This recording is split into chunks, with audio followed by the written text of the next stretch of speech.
ಖಾಸಗಿ ಕಂಪನಿಯ ಉದ್ಯೋಗದಲ್ಲಿ ಕನ್ನಡದವರಿಗೆ ಮೀಸಲಾತಿ ಕೊಡಬೇಕು ಅನ್ನೋ ಮಾತು ಬಹಳ ವರ್ಷಗಳಿಂದ ಕೇಳ್ಬರ್ತಾ ಇತ್ತು. ಫೈನಲಿ ಅದು ಜಾರಿಗೆ ಬಂದಂತೆ ಸದ್ಯಕ್ಕೆ ಕಾಣಿಸ್ತಿದೆ. ಆದ್ರೆ ಇನ್ನೂ ಕನ್ಫರ್ಮ್ ಆಗಿಲ್ಲ. ಇದು ಅನೌನ್ಸ್ ಆದ ತಕ್ಷಣ ಸೋಷಿಯಲ್ ಮೀಡಿಯಾನಲ್ಲಿ ಕೆಲವರು ಈಗಾಗಲೇ ಶುರು ಮಾಡ್ಕೊಂಡಿದ್ದಾರೆ. ಇದು ಸರಿ ಇಲ್ಲ, ಇದೇನು ವರ್ಕ್ ಆಗಲ್ಲ, ಕನ್ನಡದವರಿಗೆ ಸ್ಕಿಲ್ ಸೆಟ್ಟೇ ಇಲ್ಲ ಅಂತ. ಇದನ್ನು ಕನ್ನಡಿಗರು ಪ್ರಶ್ನೆ ಮಾಡಲೇಬೇಕು ಅಲ್ವಾ? ನಾನು ಒಂದು MNC ನಲ್ಲಿ ವರ್ಕ್ ಮಾಡ್ತಾ ಇದ್ದೀನಿ. ನನ್ನ ಪ್ರಕಾರ ಸ್ಕಿಲ್ ಸೆಟ್ ಕನ್ನಡದವರಿಗೆ ಇಲ್ಲ, ಹೊರಗಡೆ ರಾಜ್ಯದಿಂದ ಬಂದಿರೋರಿಗೆ ಮಾತ್ರ ಸ್ಕಿಲ್ಸ್ ಇರುತ್ತೆ ಅನ್ನೋದು ತಪ್ಪು. ಅವರು ಓದಿರುವ ವಿದ್ಯಾಭ್ಯಾಸದ ತಕ್ಕನಾಗಿ ಎಲ್ಲರಿಗೂ ಅವರದ್ದೇ ಆದ ಸ್ಕಿಲ್ ಸೆಟ್ ಇರುತ್ತೆ. ಬಟ್ ಅವ್ರು ಹೇಳಿರೋ ಪ್ರಕಾರ ಕನ್ನಡದವರಿಗೆ ಸ್ಕಿಲ್ಸೇ ಇಲ್ಲ ಅನ್ನೋದು ಎಷ್ಟು ಸರಿ? ಇವಾಗಲೇ ಎಷ್ಟೊಂದು ಕಡೆ ನೋಡಿದ್ದೀವಿ. ಔಟ್ಸೈಡರ್ಸ್ ಬೆಂಗಳೂರಿಗೆ ಬಂದು ಇಲ್ಲಿ ITs ಅಲ್ಲಿ MNCಗಳಲ್ಲಿ ತಮ್ಮ ಜೀವನವನ್ನ ಕಟ್ಕೊಂಡಿರ್ತಾರೆ. ಬಂದು 5 ವರ್ಷ 10 ವರ್ಷನೇ ಆದ್ರೂ ಕನಿಷ್ಠ ಕನ್ನಡ ಮಾತಾಡೋಕ್ಕೂ ಬರಲ್ಲ.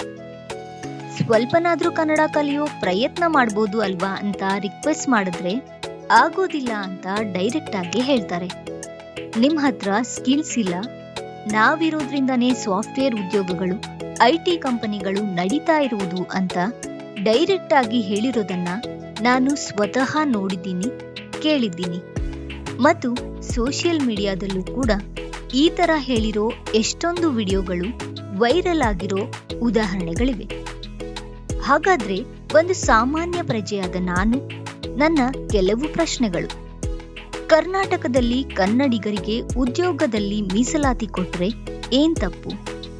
ಕನ್ನಡಿಗರಲ್ಲಿ ಸ್ಕಿಲ್ಸ್ ಇಲ್ಲ ಅಂತ ಯಾಕೆ ಅನ್ಸುತ್ತೆ? ಸ್ಕಿಲ್ ಸೆಟ್ ಇಲ್ಲ ಅಂತ ಯಾರು ಹೇಳಿದ್ದು?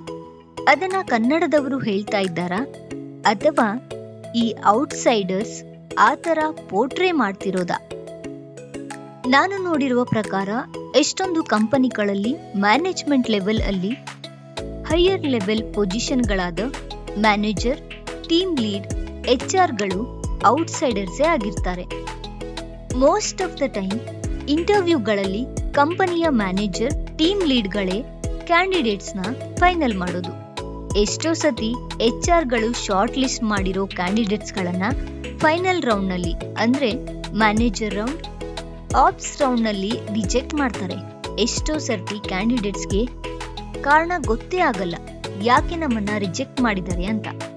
ಯಾಕಂದ್ರೆ ಅವ್ರ ಹತ್ರ ಎಲ್ಲ ತರಹದ ಸ್ಕಿಲ್ಸ್ ಇರುತ್ತೆ. ಸೊ ಇದು ಕಂಪ್ಲೀಟ್ ಆಗಿ ಆ ಕಂಪನಿಯ ಮ್ಯಾನೇಜರ್ ಮತ್ತು ಮ್ಯಾನೇಜ್ಮೆಂಟ್ ಮೇಲೆ ಡಿಪೆಂಡ್ ಆಗಿರುತ್ತೆ. ಹಾಗಂತ ಸ್ಕಿಲ್ಸ್ ನೋಡೋದೇ ಇಲ್ಲ ಅಂತ ಅಲ್ಲ.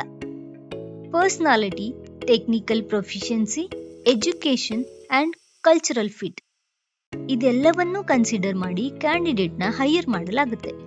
ಹಾಗೇನೆ ಎಷ್ಟೋ ಸರ್ತಿ ಕನ್ನಡದವರಾದ ಮ್ಯಾನೇಜರ್, ಟೀಮ್ ಲೀಡ್ಸ್ಗಳು ಕನ್ನಡದವರಿಗೆ ಹೆಚ್ಚು ಪ್ರಿಫರೆನ್ಸ್ ಕೊಡೋದನ್ನ ಕೂಡ ನಾನು ನೋಡಿದ್ದೀನಿ. ಎಲ್ಲ ಕಂಪನಿಗಳು ಬರೀ ಟ್ಯಾಲೆಂಟ್ನ ಮತ್ತು ಸ್ಕಿಲ್ ಸೆಟ್ನ ಮಾತ್ರ ಮಾನದಂಡವಾಗಿಟ್ಕೊಂಡು ಹೈಯರ್ ಮಾಡ್ತಾರೆ ಅನ್ನೋದು ಸುಳ್ಳು. ನನಗೆ ಗೊತ್ತಿರೋ ಎಷ್ಟೋ ಫ್ರೆಂಡ್ಸ್ಗಳು ಹೇಳಿದ್ದನ್ನ ಕೇಳಿದ್ದೀನಿ. ಮೋಸ್ಟ್ ಆಫ್ ದ ಕಂಪನಿಗಳು ರೆಫರೆನ್ಸ್ ಇರೋ ಕ್ಯಾಂಡಿಡೇಟ್ಸ್ನ ಪ್ರಿಫರ್ ಮಾಡ್ತಾರೆ. ವಿತೌಟ್ ರೆಫರೆನ್ಸ್ ಅಪ್ಲೈ ಮಾಡಿರೋ ಅಪ್ಲಿಕೇಶನ್ಗಳು ಇಂಟರ್ವ್ಯೂಗೆ ಶಾರ್ಟ್ ಲಿಸ್ಟ್ ಆಗಿರೋದಿಲ್ಲ. ಕೆಲಸ ಸಿಗೋದು ಹೋಗ್ಲಿ, ಜಸ್ಟ್ ಇಂಟರ್ವ್ಯೂಗೆ ಕೂಡ ಕನ್ಸಿಡರ್ ಮಾಡೋದಿಲ್ಲ. ಅದಕ್ಕೆ ಹಲವಾರು ಕಾರಣಗಳಿವೆ. ಅದನ್ನ ಸಾಧ್ಯವಾದ್ರೆ ಇನ್ನೊಂದು ವಿಡಿಯೋನಲ್ಲಿ ತಿಳಿಸ್ತೀನಿ. ಇನ್ನು ರೆಫರೆನ್ಸ್ ಬೇಸ್ ಮೇಲೆ ಕಂಪನಿ ಹೈಯರ್ ಮಾಡಿದ್ರೆ ರೆಫರೆನ್ಸ್ ಮಾಡೋರು ಯಾರು? ಮೋಸ್ಟ್ ಆಫ್ ದ ಟೈಮ್ ರೆಫರೆನ್ಸ್ಗಳು ಅವರಿಗೆ ಗೊತ್ತಿರುವ ಅವರದ್ದೇ ಭಾಷೆಯ, ಅವರದ್ದೇ ಸ್ಟೇಟ್ ಜನಗಳಾಗಿರ್ತಾರೆ. ಹೀಗೆ ರೆಫರೆನ್ಸ್ ಬೇಸ್ ಮೇಲೆ ಕ್ಯಾಂಡಿಡೇಟ್ಸ್ನ ಹೈಯರ್ ಮಾಡ್ತಾರೆ. ಹೀಗೆ ಮಾಡ್ತಾ ಮಾಡ್ತಾ ಕೆಲವು ವರ್ಷಗಳಲ್ಲಿ ಕಂಪನಿಗಳಲ್ಲಿ ಅವರದ್ದೇ ಆದ ಟೀಮ್ ಫಾರ್ಮ್ ಆಗ್ಬಿಟ್ಟಿರುತ್ತೆ. ಅದು ಹಾಗೆ ಕಂಟಿನ್ಯೂ ಕೂಡ ಆಗುತ್ತೆ. ಹಾಗಿದ್ದಾಗ ಕನ್ನಡದವರಿಗೆ ಅವಕಾಶ ಹೇಗ್ ಸಿಗುತ್ತೆ? ಅವಕಾಶನೇ ಕೊಡದೆ ಟ್ಯಾಲೆಂಟ್ ಇಲ್ಲ, ಸ್ಕಿಲ್ ಸೆಟ್ ಇಲ್ಲ ಅಂತ ಹೇಗೆ ಹೇಳ್ತೀರಾ? ಇನ್ನು ಈ ಹೊಸ ಕಾನೂನು ಇಂಪ್ಲಿಮೆಂಟ್ ಆದ್ರೆ ಆಗ್ಲಿ ಬಿಡಿ, ಆಮೇಲೆ ತಾನೇ ಗೊತ್ತಾಗೋದು ಇದರ ಇಂಪ್ಯಾಕ್ಟ್ ಏನು ಅಂತ. ಕನ್ನಡದವರ ಹತ್ರ ಸ್ಕಿಲ್ಸ್ ಇದೆಯಾ ಅಥವಾ ಬೇರೆ ರಾಜ್ಯದ ಜನರ ಟ್ಯಾಲೆಂಟ್ ಮತ್ತು ಅವರ ಸ್ಕಿಲ್ಸ್ ಮೇಲೆ ನಮ್ಮ ರಾಜ್ಯದ ಕೈಗಾರಿಕೆ ಮತ್ತು ಕಂಪನಿಗಳು ಡಿಪೆಂಡ್ ಆಗಿದೆಯಾ ಅಂತ? ಇದನ್ನ ಇಂಪ್ಲಿಮೆಂಟೇ ಮಾಡದೆ ಗಿವ್ ಅಪ್ ಮಾಡಿದ್ರೆ ಹೇಗೆ?